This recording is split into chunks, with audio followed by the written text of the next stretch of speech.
Well, really, I've been making records since 1984, so 21 years. But as far as making records under my own name, since 1991. And I've had periods in these 15 years where it seems like I could do no wrong, and then I've had periods where it seems like I could do no right. And it's a strange process to be caught up in, because at the end of the day, I just feel like I'm a weird little guy who goes into my studio and makes music.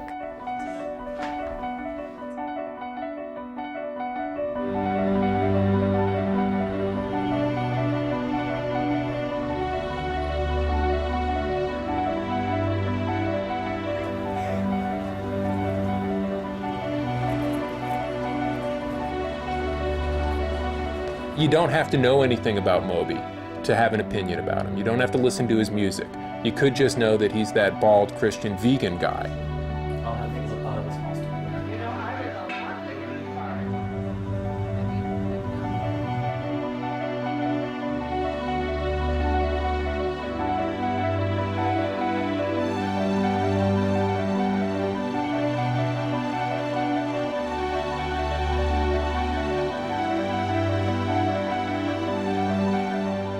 It just seemed Moby caught a moment in time when everyone was looking the other way, and he just dropped this record.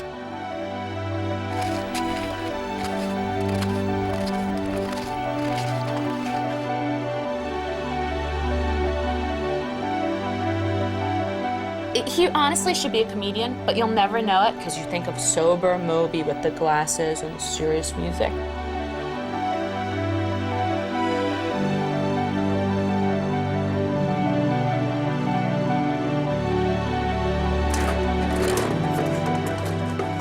He has probably, I would say, 5 to 10 people who he plays all his stuff for, whose opinions he really takes seriously. We made fake music videos because we were sure that there was going to be a time where he'd need one.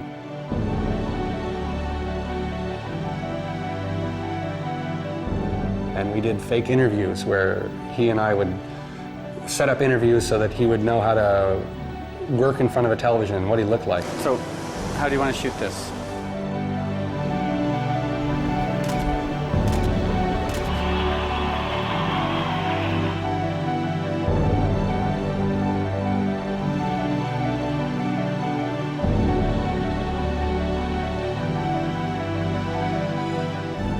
One of the fallacies of wealth, and one of the things that drives our culture, is that belief that happiness is just around the corner when you have the perfect house, or when you have the perfect car, or a new tennis court, or a new pair of jeans, or what have you. And that sort of happiness is really short-lived. He just isn't going to play the part that he's supposed to play as a rock star, which I think is great.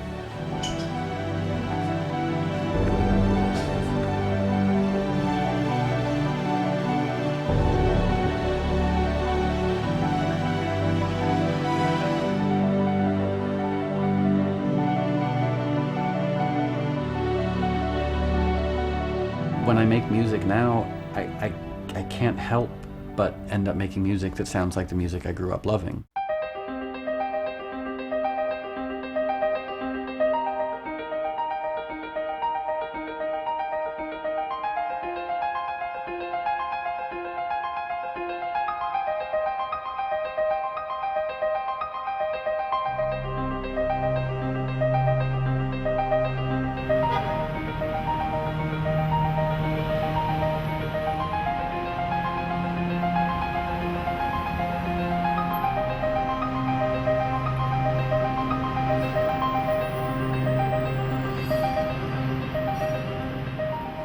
What's next?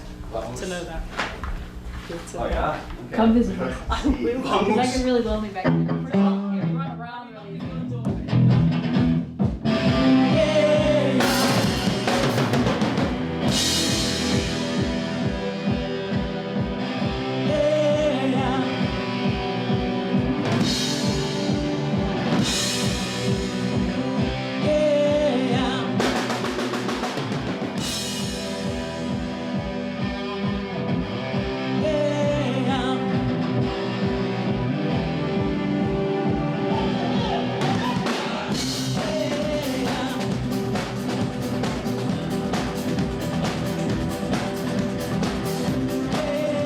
I first became aware of him through the single Go.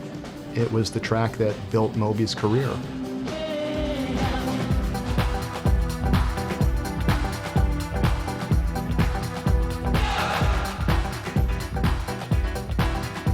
Go turned up as a 12-inch, and I think just instantly made an impact. I mean, I happen to be a particular Trainspotting fan of Twin Peaks anyway.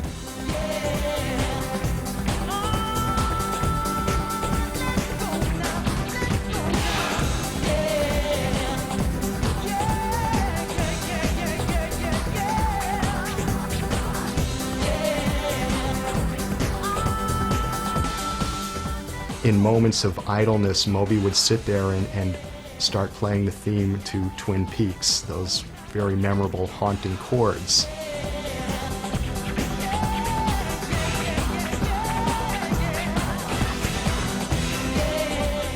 I remember walking into the studio one evening and hearing him fooling around with that and just going, this is it, Moby, this is absolutely it.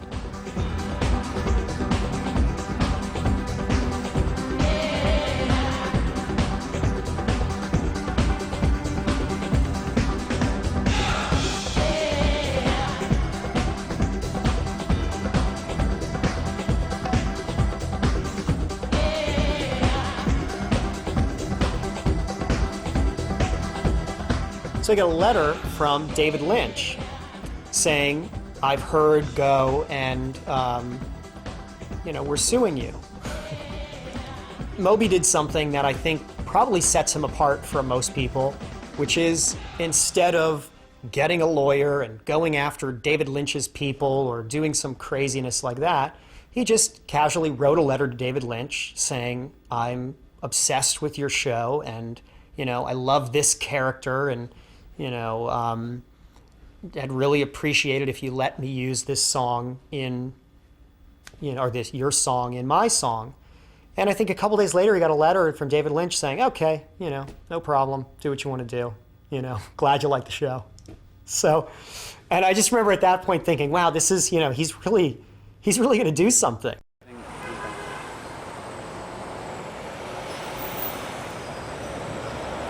This lovely puke green building behind me is the first apartment I ever lived in here in New York City. And I moved in, I guess it was 1990. And this neighborhood back then was really, really seedy. It's still pretty seedy, but you've got that Chinese restaurant that used to be a Cuchi Frida house selling the most disgusting smelling deep fried Mexican food. And then you've got a pharmacy right there that was a 24-hour sex shop. And then this was a brothel. And when we first moved in here, I had a very, very small room. It was basically just enough space for a bed and a desk where I had my studio. And this is where I wrote a lot of my early electronic music. Go was originally written here, but then I moved my equipment down the street to Instinct Records. After we decided to work together, Moby, myself, and another partner in the record label at the time, we sort of pooled all the equipment and gear that we had, and we set up a little miniature recording studio in what was my living room at the time.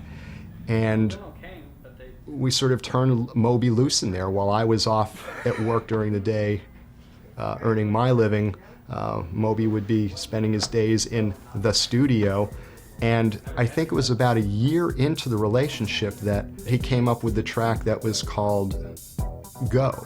It was part of the first EP we released by Moby. It was called the Mobility EP. And there were 4 tracks on them. One of them was Go. Are you feeling all right? I said, are you feeling all right?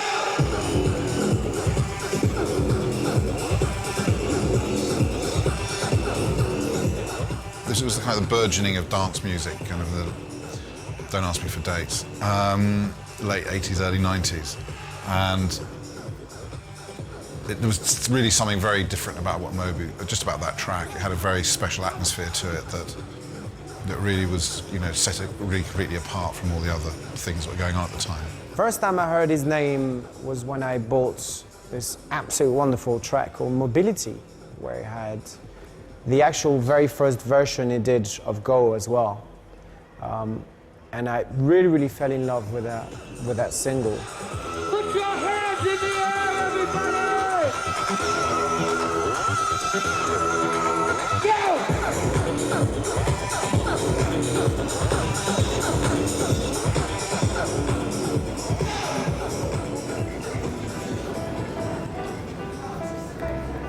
The first time that I came to Paris was in 1987. I had a French girlfriend. Well, her father was French and her mother was American, so she spoke English and French fluently, and she had grown up here. And I had never really left the United States. And I remember coming here in 1987 and being so incredibly nervous because I'd never left the United States, and I was a very provincial kid from Connecticut.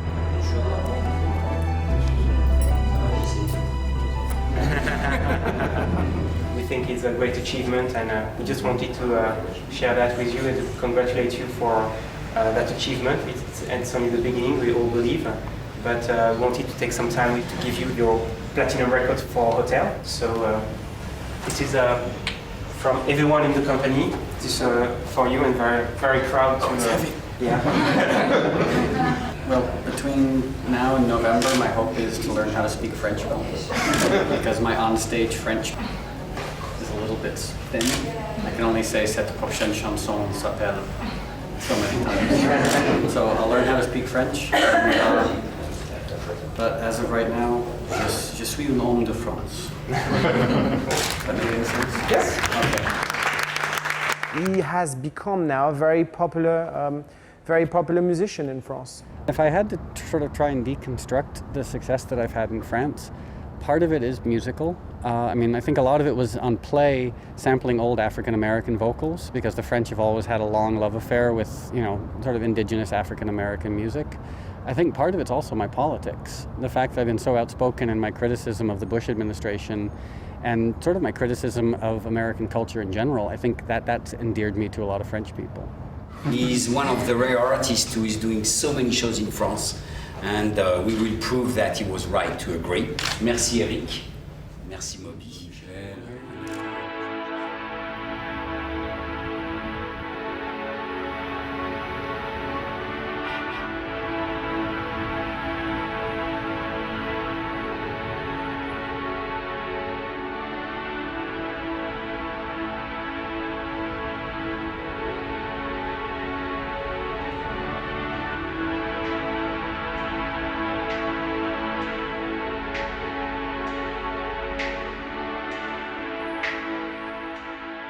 I have no idea what sort of music I'd be making if I hadn't grown up in and around New York City. I mean, all the music I loved growing up was either from the UK or it was from New York. And you could just think of the 70s, like from 1973 to about 1979 or 1980. I mean, in New York you saw the birth of punk rock with the New York Dolls. You saw the birth of hip hop, the birth of early electro, this huge disco movement. I mean, New York is such an amazing musical melting pot.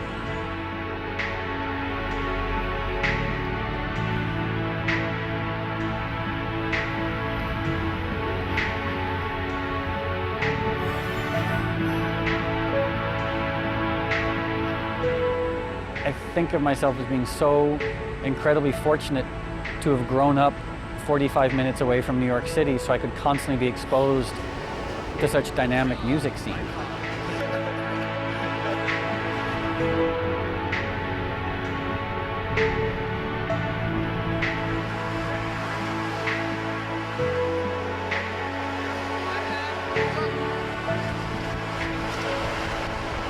know what's cool? To like look at the car in front of us and with the zoom thing go up forward to it, it looks like you're gonna hit it. Yeah, it's true. It like goes super zoom. Darien's, it's a small town. It's about 25,000 people. The vast majority of people who live here are presidents of corporations, CEOs. It's a very affluent, very conservative, very Caucasian, very culturally homogenous place. I mean, when I was growing up, there were no African-American families in Darien. There were no Jewish families in Darien. There were no Latino families in Darien. Like, it was basically 90% Protestant, 10% Catholic, so the Catholics were the minority. Darien. How quickly can you get out, I think is the answer to that. This is Connecticut. Land that I love, stand beside me and guide me.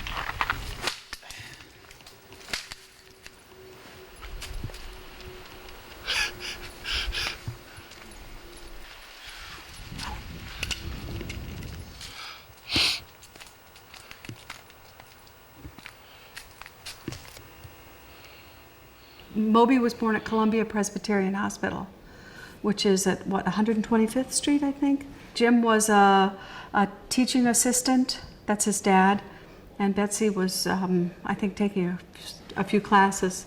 They were very young. Jim was killed in a car accident when Moby was very young. I don't think he was much more than 15 or 16 months old when he had the accident. Yeah. And Betsy and Moby came to live with my parents at that point. They moved back and lived in the house in Darien. Lord, don't leave me all by myself. My relationship with my mother was very complicated because she was a very complicated woman. I mean, on one hand, we were very good friends. You know, we would go to the movies together, and we would hang out together, and we'd watch TV together, and we would talk about popular culture, and we would talk about politics. And this is from a very early age, from the time I was about 7 or 8. But she had a lot of emotional issues and emotional problems as well. And being the only child of a woman with emotional issues and emotional problems, of course, I bore the brunt of that. So it was a difficult upbringing because I never knew who I was going to get. You know, sometimes I would come home from school and my mom would be happy and we'd be friends, and sometimes I'd come home from school and she would just be angry and screaming and throwing pots, and I had never had a clue as to what was influencing this. And then sometimes I'd come home from school and she'd be just sort of almost catatonic and indifferent. So it was difficult. She wanted to get her own life, hard to believe, but I mean, she was in her early 20s and living at her parents' house. I don't think she was very happy. So that's the house that my grandparents owned that I spent, on and off about 8 years living in. And it's changed a lot because when I was growing up, we didn't really have lawns. Everything was sort of overgrown and ramshackle. The house was a little bit falling apart. Now it looks a lot more conventional. We didn't have the white picket fence. When I lived with my grandparents, it was my mother and myself and my grandmother and my grandfather. My grandfather would disappear at 6 in the morning and go into the city, and then come back at 7 at night and have a few gin and tonics and go to sleep. So I saw my grandfather on weekends, and I saw a lot of my grandmother because she didn't work. She was a housewife. And so my mother was either unemployed or working as a secretary. And so when I'd come home from school, more often than not, my grandmother would be here. And then I had my aunts and my uncles who would stop by. And occasionally my mother would have a boyfriend who would, be unemployed and need somewhere to live, so he would, live here. And I don't know, it wasn't such a bad life.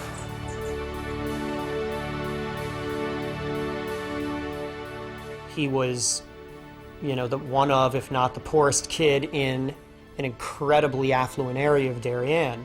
I grew up the same way. I was the kid with the canvas shoes that had to last me a year in Fairfield, Connecticut, where, I would be taking the bus to school as a high school senior, and there were freshmen showing up in brand new Porsches. We're here at Royal School, which is where I went to grammar school from the time I was 4 or 5 until about the time I was 11 or 12. My teachers were all idealistic hippies. So I grew up in this very right-wing, very conservative town where all of my teachers were full of the idealism of the 60s, and so they encouraged us to be creative, they encouraged us to be, independent and sort of autonomous in our thinking. And as a result, I have my issues with Darien, but I'm eternally grateful that I had a pretty good education here. I can have the sun come and touch me on my shoulder. I started playing music when I was about 9 years old, and I really wanted to be a singer.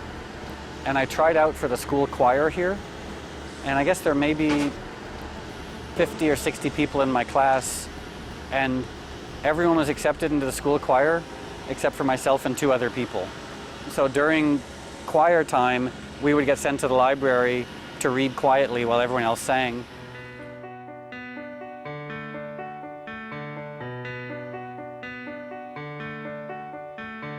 Some things fall apart. Some things make you whole. Some things that you find are beyond your control. This is the fun part about making a documentary about your life, is you get to go back and see places that you never thought you'd see again. I don't think that my mother necessarily influenced me musically or guided me. What she did is she created an environment where I was free to be as creative as I wanted to be.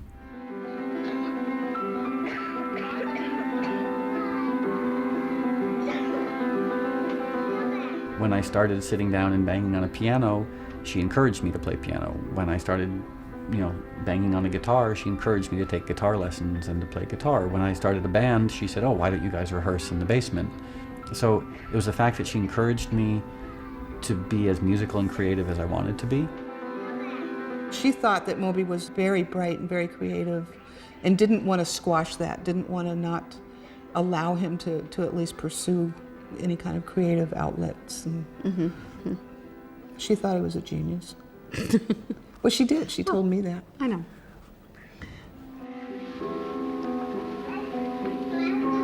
Certainly, I think growing up in the 70s, this was the time of Watergate, and I come from a very politically oriented family, and my teachers were all very political, and yeah, we were encouraged to be sort of as opinionated and outspoken as we wanted to be. And I remember in 1976, Jimmy Carter was running against Gerald Ford, and most of the kids ended up sort of supporting the political candidate that their parents supported, so needless to say, the majority of the people here supported Gerald Ford, the Republican. And I remember I saved up money and I tried to buy people's allegiance. So I said that anyone who was willing to get their parents to vote for Jimmy Carter, I'd give them $25. So it's a good thing I didn't pursue a career in politics, because I'd probably be in jail right now. I had assumed that America would always be this very progressive, very civic-minded place.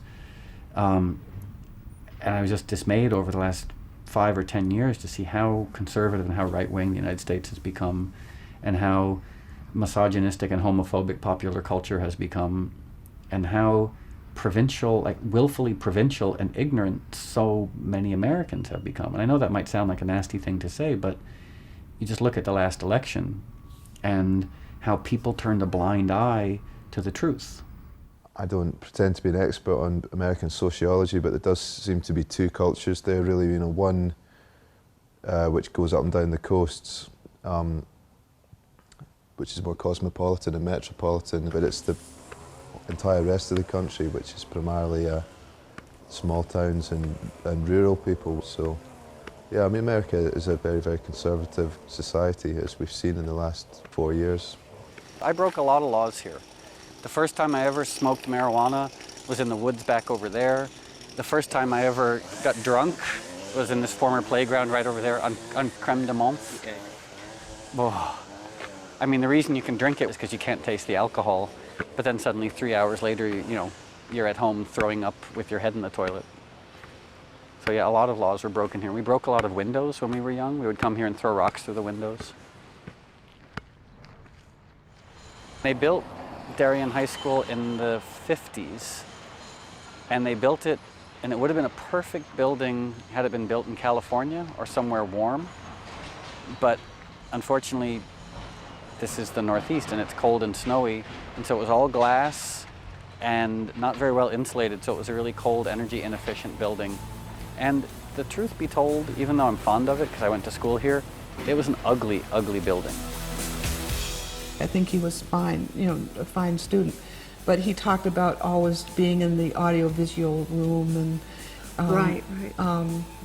His friends would like to play chess, and so they were nerdy. As there are now, there are kids that are Always, interested in doing. They call them the techies. They don't call them nerds anymore. They call them techies. And I was a forlorn, depressed, lonely teenager, but in hindsight, it was a nice time. I was playing in a punk rock band, and I would have all these unrequited crushes, and I felt disconnected from, sort of like the school and the social milieu that I was ostensibly a part of, but it was okay. Different colors, different shades, overreach, mistakes were made. I've done my bit.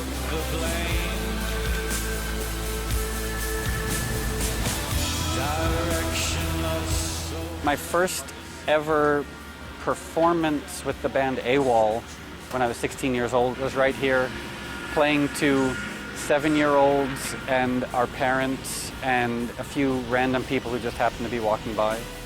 When he was first playing in a band, it was just they used awful. Well, awful or not, they were just loud. Playing in bands was great because it was social and you could get ideas from your other musicians, but you always had to wait for people to show up. And especially in high school where, the guitar player had a girlfriend, the drummer had an after-school job, the singer was on the swim team and also had an after-school job. So it was always difficult trying to actually find time when everyone could rehearse. And the greatest thing about multi-track recording for me was I could do everything myself, and I could work, at 2 in the morning, or I could work when I first woke up, or I could work for 8 hours straight, and I just didn't have to wait for other people.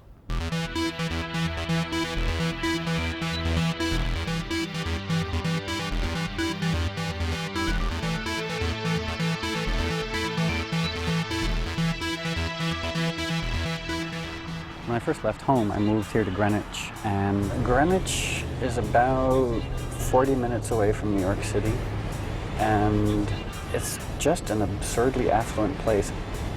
It's like the Bahrain of the United States.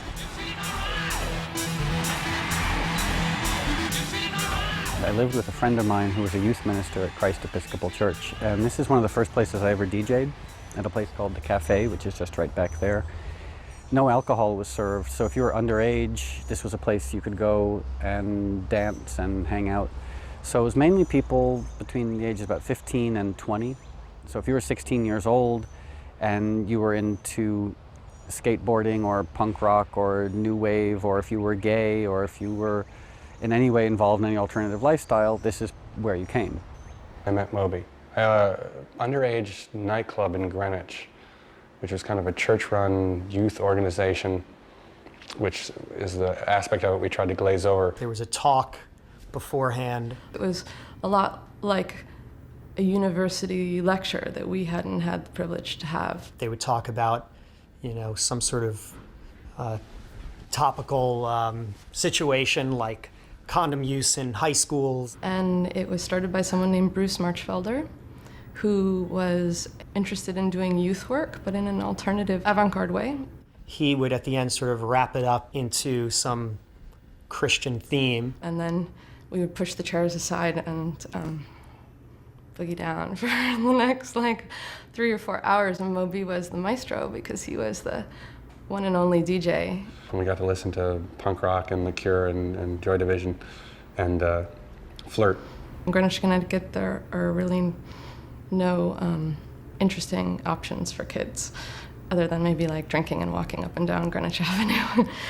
And I guess there's added significance to this in that it was the Bush family church, because the Bush clan are originally from Greenwich. So for a brief period in time, I found myself living next door to the Bush family compound here in Greenwich, where the Bush clan originated from, and DJing here at Christ Episcopal Church, which was the Bush family church, which is where they would come on Christmas and Thanksgiving and Easter. If you live in Greenwich and you have a 2-bedroom house on 1/10 of an acre, it would cost you around $1 million. So when you talk about the wealth of the Bush family and you realize they have about 3,000 acres of fenced-in property, I mean, it's wealth that you and I can't even begin to conceive of. So, I mean, you just very simply do the math. So if 1/10 of an acre costs $1 million, what does 3,000 gated, wooded, beautiful acres cost? I started out DJing here, and I also DJ'd at a nightclub in Port Chester, New York, which is about 10 miles from here. Port Chester is very Latino, very working class, heroin addicts and students and punk rockers and truck drivers, whereas here it was a lot, affluent kids from the suburbs. So I learned pretty quickly how to gauge what people wanted. People wanted hip hop, but they also wanted punk rock songs. They wanted country western, but they would also want weird jazz music. People would want disco and house music, and so you had to figure out a way in 6 hours to play all these different types of music to make everybody happy and keep myself interested. We got into this taxi, and the driver, who was, I don't know, maybe 35, 40 years old, turned around and said, "Are you Moby?" The guy pulled out the single Go and asked him to autograph it in the cab. And I was like, who do you think you are? Signing albums in a taxi cab in London. The UK is still relatively small to the US, and that's one of the joys of the UK, that you can get a kind of nationwide impact on a record relatively quickly, whereas in America, if you have a hit, you tend to have to go state to state to have kind of national success. So it often surprised American artists like Moby when they came over and found out that that they were, something was going on here. But I think it, inspiring for them, exciting for them.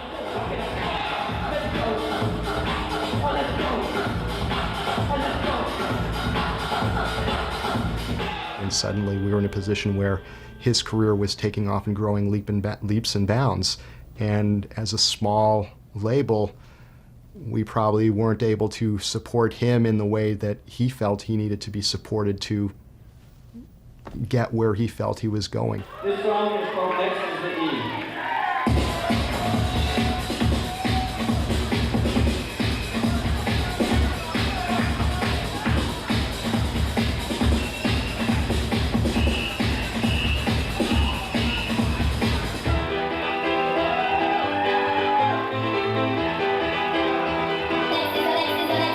What do we do next? How do we work towards an album? And at the same time, how do we keep our relationship from falling to pieces? And somehow, from amidst all this turmoil, Moby came up with the track Next is the E.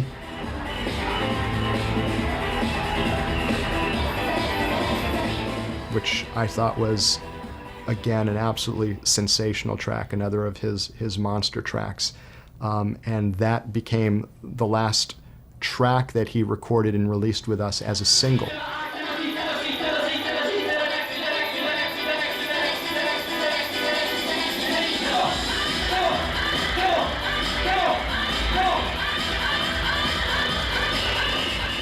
In 1995, I made this very eclectic record, Everything Is Wrong, and slightly got typecast as more of an electronic musician, dance musician.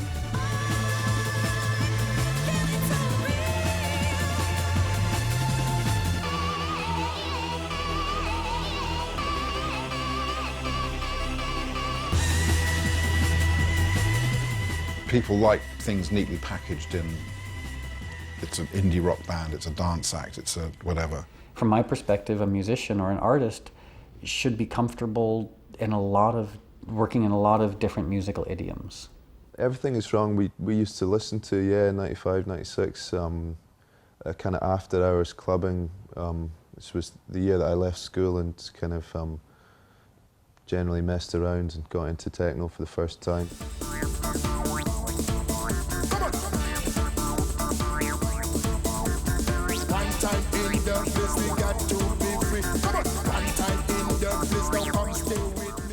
When you get things that are as varied as that, and as broad as that, or as deep as that, the initial response from certain people is quite hard to get your head around it in a way, because people want easy answers to everything. People don't give the time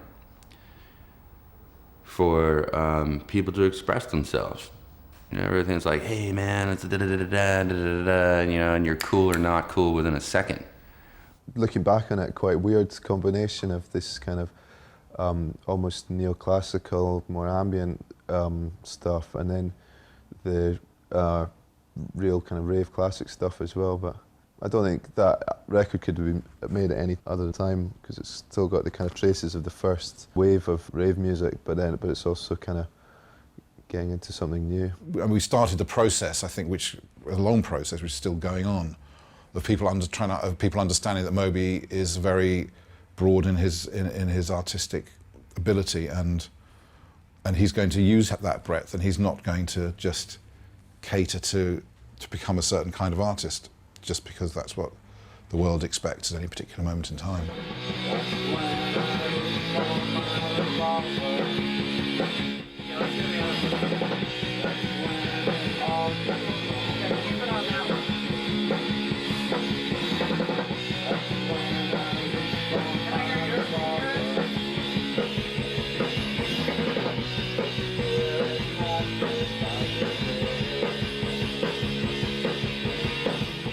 In a really dim-witted, career-killing move, I made the album Animal Rights, which alienated just about everybody. You listen to these and think, oh, that's an interesting way of looking at the world. Oh, that's a sound that I hadn't thought of. Oh, punk rock and dance music together, not a lot of people doing that. It wasn't very well received by his fans or by the critics or by the media in general, radio, you know. So it was a kind of a low point, I would say.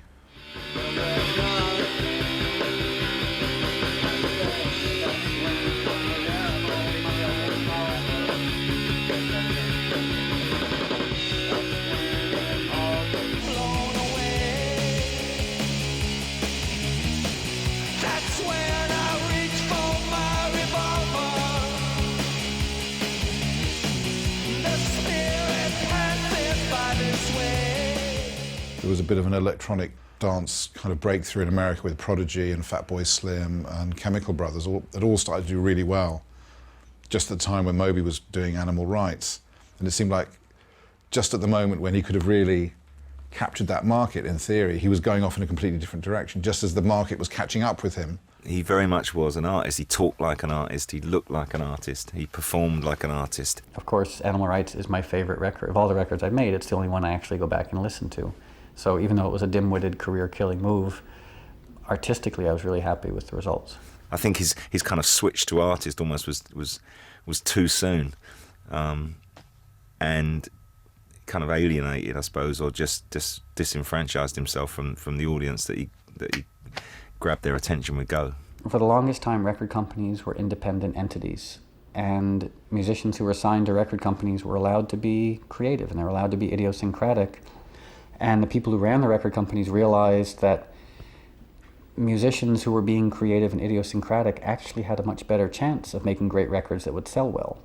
And what happened in the 80s, 90s, and continuing into this millennium is that all the record companies have been bought up by major corporations who, rather than looking at the success of a record over the course of a couple of years, they look at the quarterly, they look at the success of a record every 3 months.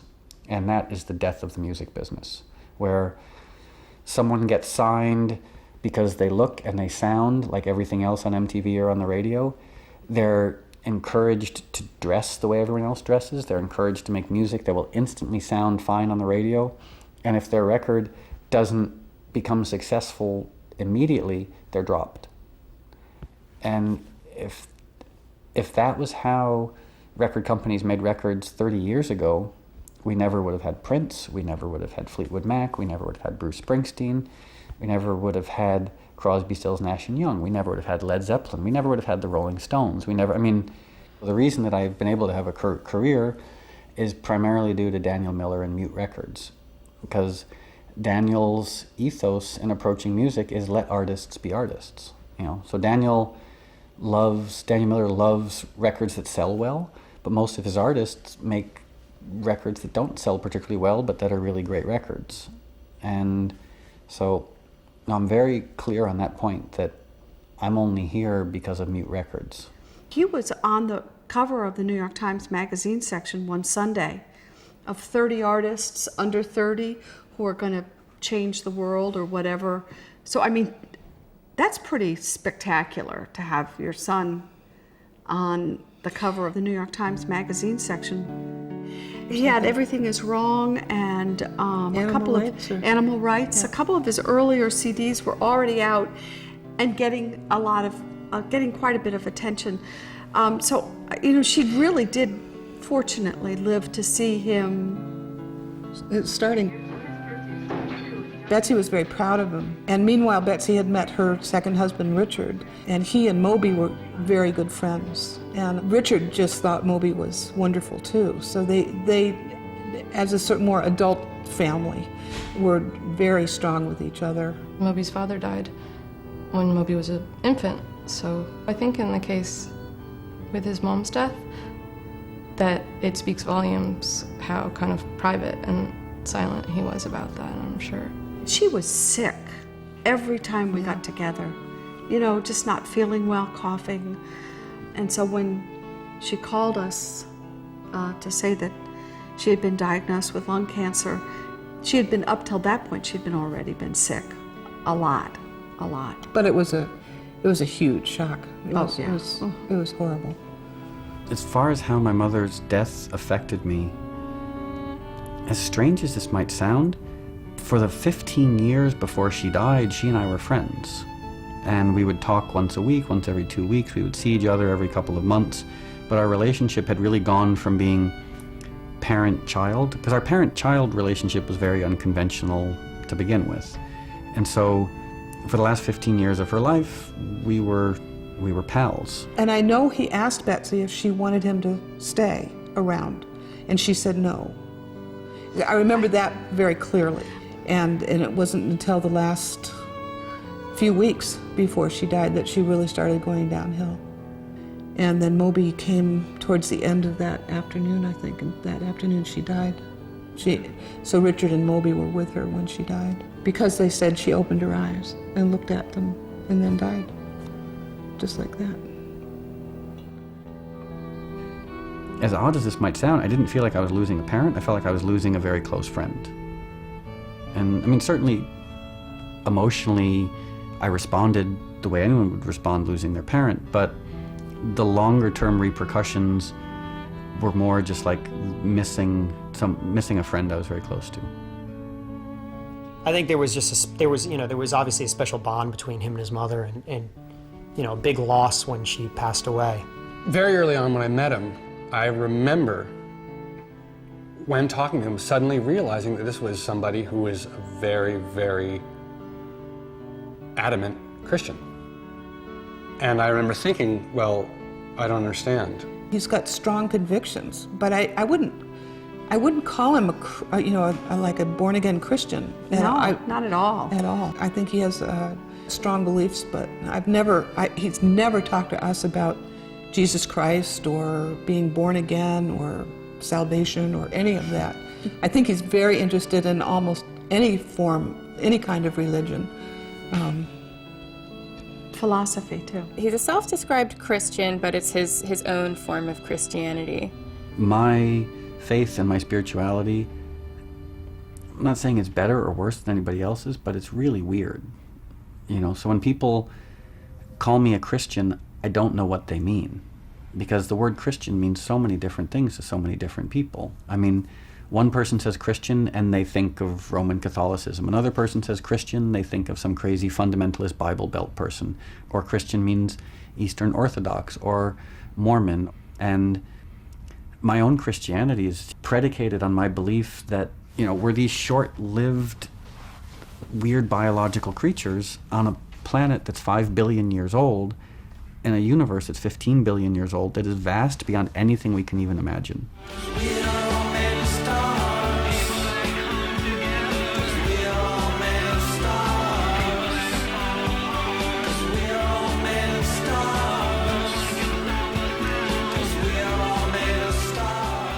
It's almost impossible to make an empirical case for human significance. So when I talk about spirituality or God, I have no idea what that means. So on a very simple, subjective, personal level, and a level they'll never argue about with anyone, I somehow see Christ as being divine. But from my own personal human perspective. What the grand ontological, cosmological truth of that statement might be, I have no idea. And that's why I think it's absurd when people argue about spirituality or theology, because it's the equivalent of ants arguing about computers. You know, they're talking about stuff we just are incapable of understanding. I think it's part of the conflict at his core that makes him, you know, the person that he is. There's definitely a devil on one shoulder and an angel on the other, and they're having a big fight, and Moby's head is in the middle. And as a result, all kinds of incredible creative things are the result. When I was working on Play, this might sound overly simple, but I wanted to make a record that people would like. Because Animal Rights was a very abrasive record, and it was a very aggressive record. And so with Play, I wanted to make something that was warmer and more inviting. It would be possible to say that maybe people had written him off after Animal Rights, and it's people in dance music, people in pop music as a whole are always looking for something new, and when somebody has fallen from grace, that's probably the worst possible position to be in. He played me Natural Blues, which was the first thing I'd heard him do in that kind of sample, using blues samples, and I thought he was very excited about it, and I was very excited about it. I said, this is great, this is the, you know, he said he thought that was the kind of direction he wanted to go in general, and I said, that's brilliant, you know. Ooh, Lordy, my trouble so hard. Ooh, Lordy, my trouble so hard. Don't nobody know my trouble but God. Don't nobody know my trouble but God. Ooh, Lordy, my trouble so hard. Well, making Play took about 2 years, and it was a very painful, very frustrating 2 years, because I was never happy with the songs, I was never happy with the way they were mixed, I was never happy with the way they were produced. I tried mixing them in many different studios with many different engineers and ended up just coming back here and mixing it myself. With Play, it was worse than actually coming from a standing start, because he probably had to win back a lot of people in the media who would perhaps already have written him off. But I mean, it's one of the best examples of, you know, you're only as good as your current album, and Play was a brilliant record, and it didn't matter in the end at all. People look back at Play as being this critically lauded record, but the truth is, when Play was released, most journalists wouldn't even review it. Play, by the way, got 0 out of 10 in the Melody Maker. You should be aware of. And they really wanted to destroy Moby. They gave him a full-page review, lead review in Melody Maker, and it was 0 out of 10. The LA Times review, when Play was released, said one of the songs is called Why Does My Heart Feel So Bad? And the answer is because I have to listen to this record. We were like, that's it. And so Moby licensed a few songs, and the songs appeared in a few of the right places, and suddenly it just got on a completely new gear and started taking off. You know, apart from a little bit of Play in Germany, it wasn't getting radio play anywhere. And the only way we had to get people to listen to music was through licensing it to movies, TV shows, and advertisements.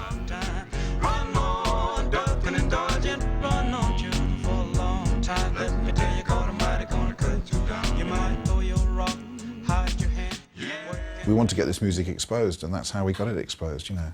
The first time that I got the sense that Play was going to be successful was when Pete Tong played Why Does My Heart Feel So Bad, and then talked about how much he liked it. I started to work with Danny Boyle and Andrew McDonald on The Beach, and started to do a soundtrack with them.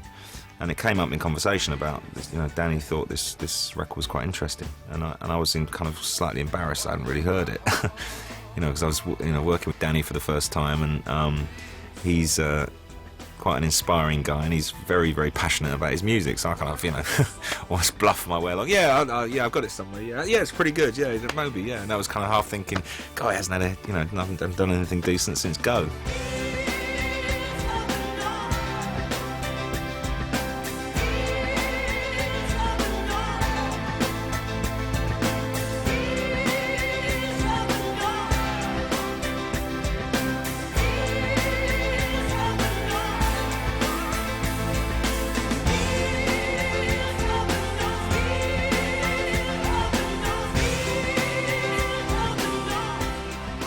So I listened to play for the first time properly in the back of this car.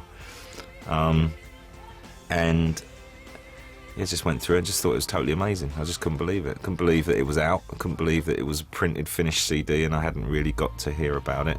And it just seemed obvious that we should have some of this music in the film. And I played it to Fox. They were excited about it.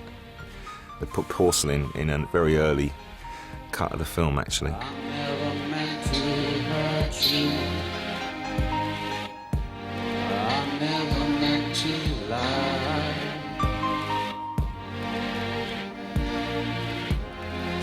This is goodbye. This is goodbye.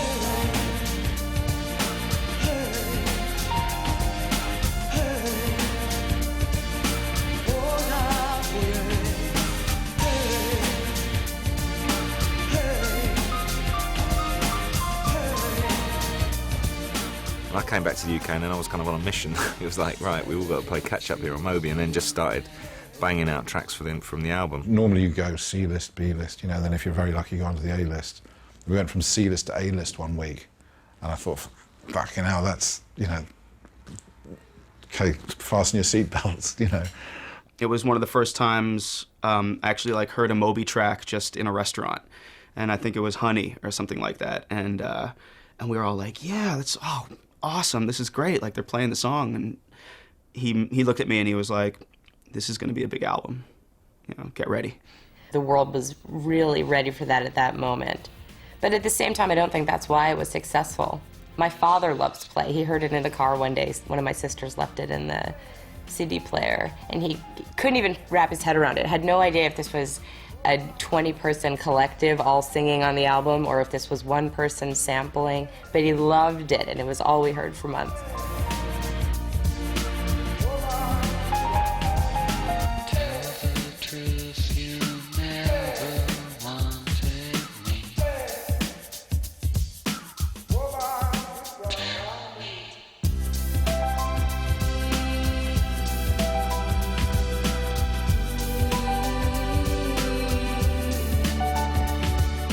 I was totally impressed. I thought it was just fabulous. I just thought it was wonderful, and it was just like nerdy little Moby, you know. It was like the perfect package, you know. And then a year or so later, they start sending me platinum discs and thank yous, and you know, and saying that, you know, I broke Moby in the UK, but I didn't, you know, really. I always say I kind of just helped it along, and to be totally fair, Danny Boyle was the person. Without that conversation, it wouldn't have happened. So I have to give the disc to Danny Boyle. The first show that he played was at Toad's Place in New Haven, Connecticut. And we were in the back room, this dinky little back room, and he said, I really like this first band that's coming on. Let's go out and see the first band. And he and my wife Cindy and I and a couple of the record people that we were with walked out, and he got mobbed, like, you know, like the Beatles. It's just a circle of people all like scrambling over one another to try to touch him or get his autograph or something, and the bouncers had to, you know, bring us all into the back room. And I remember sitting down on the bus with him afterwards, and he said, well, I guess, you know, I can't go see the opening band anymore. It's the end of that. It got to be sort of a joke in the family, too, because we'd start going to his concerts and end up being the oldest people there. And when he was, my husband and Ann and Joseph, I couldn't go, but they went to a concert, and Joseph and David had brought folding chairs with them.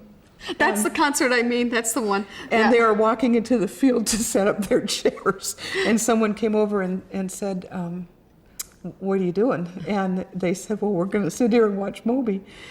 He said, you're going to be trampled to death if you stay. It was in the middle. They were in the middle of the mosh pit.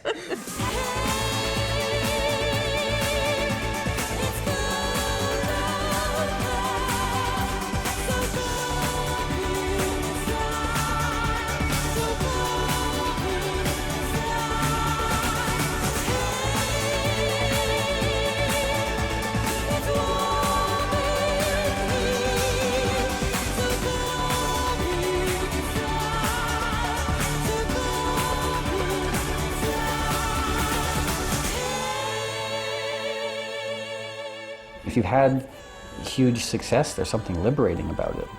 because you don't need to go back and recreate it. Of course, in the eyes of the record company, in the eyes of the critics, in the eyes of other people, everything you do after the huge success will be deemed a failure. But from my perspective, I never expected any sort of success.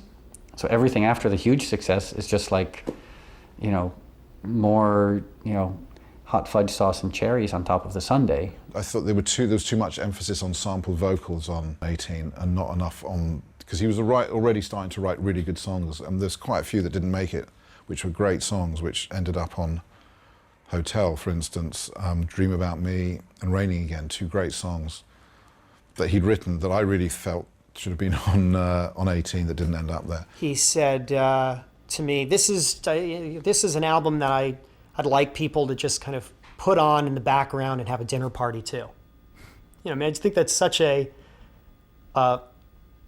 pleasant way to put an album out.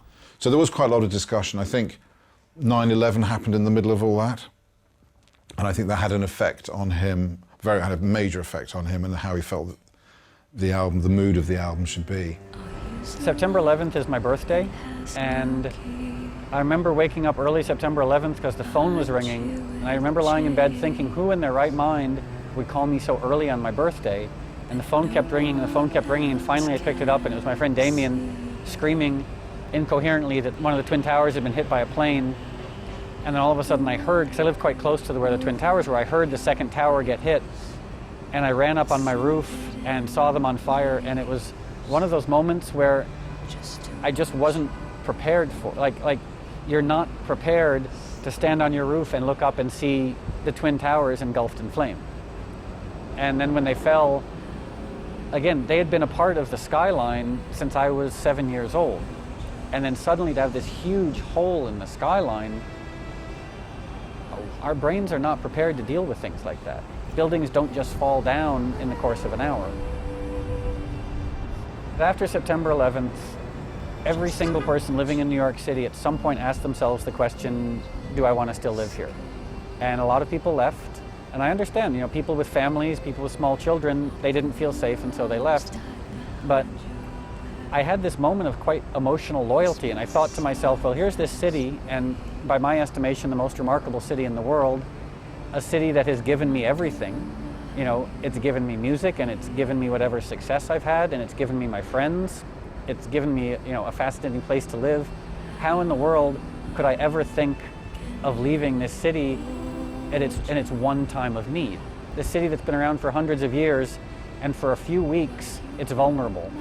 How could I think of leaving? I would rather have died in New York than lived anywhere else, which was a strange sort of loyalty I didn't even know I had. Just to watch you perform the greatest game. George Bush didn't have a presidency before September 11th. I mean, without September 11th, his presidency was doomed. He butchered the economy. He proved himself to be inept as far as dealing with all of our allies. September 11th is the only thing that has enabled George Bush to have a presidency, and he's used it and abused it and manipulated it to political gain in a way that I find utterly distasteful. After you get this place all done up, Then again, no. You know, here's a man who essentially was a draft dodger, or a man who went AWOL from his military service, standing up and pretending to be a patriot. Yeah, they do. He's political, but not in the way that Bono or somebody like that is, because he's not populist. Bono's very populist in his political things. He makes big, broad political statements that might make poverty history. Yeah, well, sure. Well, everybody wants to make poverty history. Everybody can buy into that. Do you know what I mean? But you know, Moby's more specific. And he just isn't going to play the part that he's supposed to play as a rock star, which I think is great. And so he'll say what he thinks, and not what the media would like him to say. Whatever his personal beliefs or views, he doesn't necessarily wear them on his sleeve, and he doesn't diminish who you are for not sharing those beliefs. And I became a vegetarian 21 years ago, and then soon after became a vegan. The main reason I became a vegetarian is my simple belief that I love animals. I don't want to be involved in any action that would cause suffering to animals. I mean, I'm not judgmental. You know, my friends eat meat, and just as I hope that they'll respect my lifestyle choices, I in turn respect their lifestyle choices. We started Teeny because we wanted a place to go ourselves, and we wanted a place that our friends could enjoy, and we wanted it to be in our neighborhood, and we wanted a place where we could both eat our vegetarian and vegan food. When Kelly and I were dating, she was working at Human Rights Watch, and she wanted to change, and I'd always wanted to open a little tea shop. I mean, the name is a pun, you know, T-N-Y, we serve tea, we're in New York, we're very small. And we wanted to focus on tea because it's good for you, and it tastes nice, and it has this fantastic history. And you can be a tea connoisseur and spend $5. It's not obvious when you walk in that it's a vegetarian place with lots of vegan stuff. We want it to be a place where everybody feels comfortable. We don't guilt trip people by having pictures of tortured cows in the bathroom or anything like that. It's very personal. Many vegetarian restaurants are great for vegetarians, but non-vegetarians don't willingly go there. And the nice thing about Teeny is I'd say about half the people who come here aren't vegetarians and might not even know that we're a vegetarian restaurant just because the food is so nice. When I read interviews, I notice that the people who are asking the questions are always steering the conversation towards his strong Christian beliefs and his strong vegan beliefs, and a lot of times they don't bother to ask him about anything else. I met Moby in 2000, the fall of 2000. My magazine at the time was receiving an award for its gay coverage in the magazine and showing homosexuals as being just a part of society. And because I thought he was gay, I asked him to present the award. And he was flattered. He said yes. He came to the awards. And about 2 minutes before he was about to get up and present the award, he went, "You know I'm not gay, right?" No, I have no idea. Very awkward. If people's misconceptions of me are benign, I can't worry about them too much. And also, I mean, like for my entire life and for my entire career, people have thought I was gay. And honestly, I take that as kind of like I wear that as a badge of pride, because I grew up going to gay clubs, and I live in New York City, which one of the things I'm proud of New York is that same-sex couples can walk down the street holding hands and kissing and feel comfortable. I've got about 40 or 50 CDs worth of material on my laptop, of demos, sketches, ideas, songs, instrumentals, just from the last album. With Hotel, I wrote about 300 songs, some of which had samples, some of which were very unconventional, some of which were punk rock songs, some of which were very disco-oriented. Sometimes you get a CD full of material, twice a week. The songs that ended up on Hotel were just my favorites of the ones that I'd written during that period. So it wasn't a conscious choice or an effort to make a sample-free record or to make a departure. It was just, this was the record that just came out of me. Moby always followed his path, and sometimes following what you believe in, which is moving on and, carry on your life, sometimes can disturb people that feel confident with one thing and are scared of the unknown. I suspected when I heard Hotel that he was consciously trying to move in a more sort of singer-songwriter direction and a more traditional structure and that sort of thing. Okay, he doesn't have a traditional singer's voice, but either did David Bowie. When you think about it, either did Morrissey, and what Moby has that so few people today in the music business, so few artists have, is his songs have sensitivity and feeling. And that's one of the things I loved growing up, listening to Depeche Mode, listening to the Smiths. It's like it made your heart ache. And I think that's what this record does. And his voice is it's heart-wrenching. There's a lot of melancholy just from being alive. Just going about our daily business, we're exposed to a lot of sadness. And for me to be an honest artist, I can't pretend that's not the case. And I mean, specifically with Hotel, because it is sort of a relationship-oriented record, the relationship that I had while I was making Hotel was falling apart in fits and starts.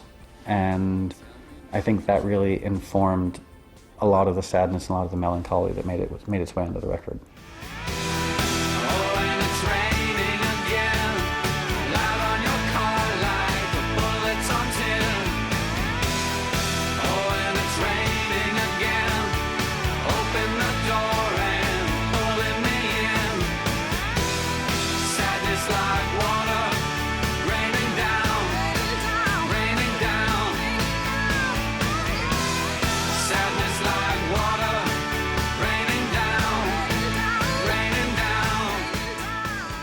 I've had to learn how to, play the instruments and write the songs and do the engineering and do the production and do the arranging. And that's all a function of just making records by myself. Arrangement, especially if you're writing simple songs, arrangement is a huge part of it. Think of a song like Helpless by Neil Young, which is 3 chords, or Sweet Home Alabama by Leonard Skinner, which is 3 chords, or some Rolling Stone songs which are 2 chords or 3 chords. And it's dynamics and arrangement. The song Lift Me Up, which is 3 chords, but then you write different string parts that are sort of interweaving around the chords, and you have choruses that are big and dynamic and verses that are very small and quiet, and you have drum parts that change, and you have different instruments that come in and out. And that's, the complexity in a song.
Well, we are here in Santiago, Chile. Chile is a fascinating country because it's quite narrow. It's only 100 kilometers wide, but yet it's something like 8,000 kilometers long, which is the equivalent of being as narrow as Rhode Island, but as long from basically Boston to Seattle. It's the most prosperous country in South America and one of the most economically stable.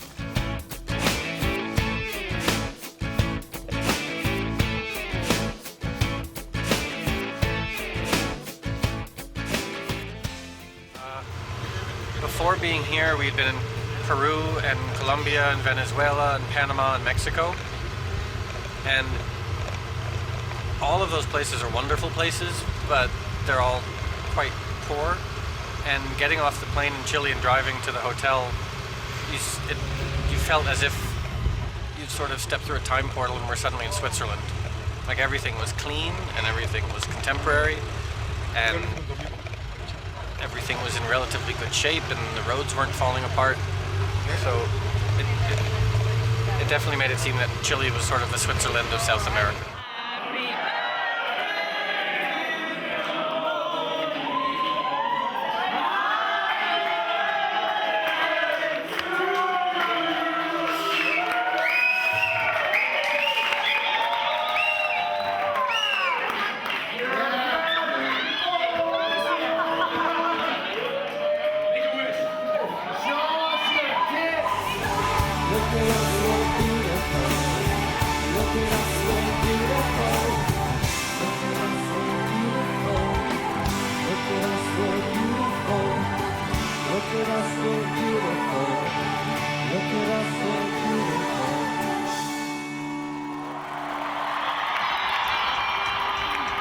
You get a lot of people that they'll go to their first Moby show and they'll be completely surprised.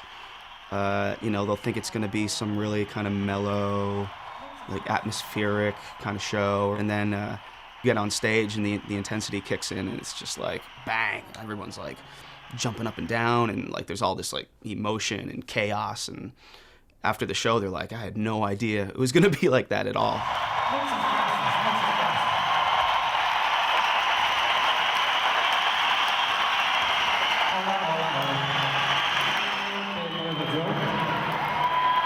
Y pienso que hay muchas mujeres y hombres que creen que Guillermo es un hombre muy guapo, ¿sí?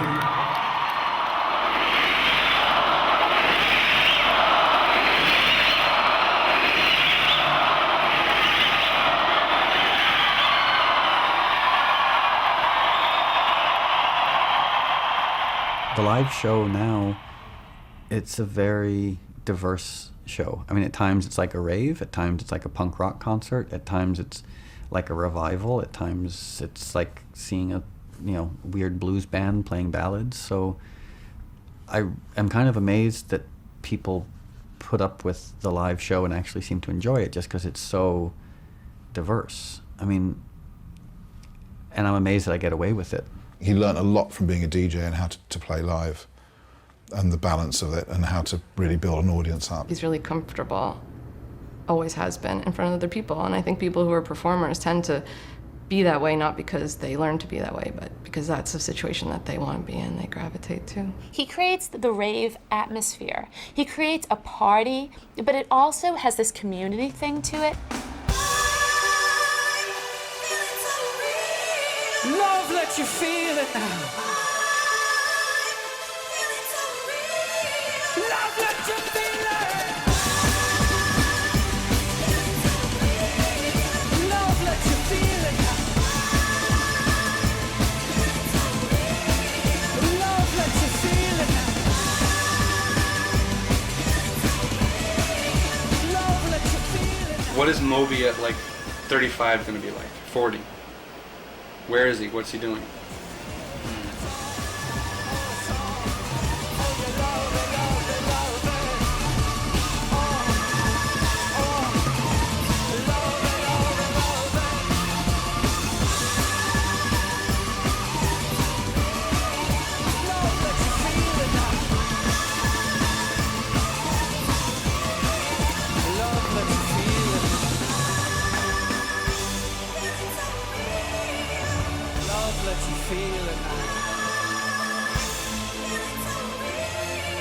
Love, let you feel it now. Love, let you feel it now.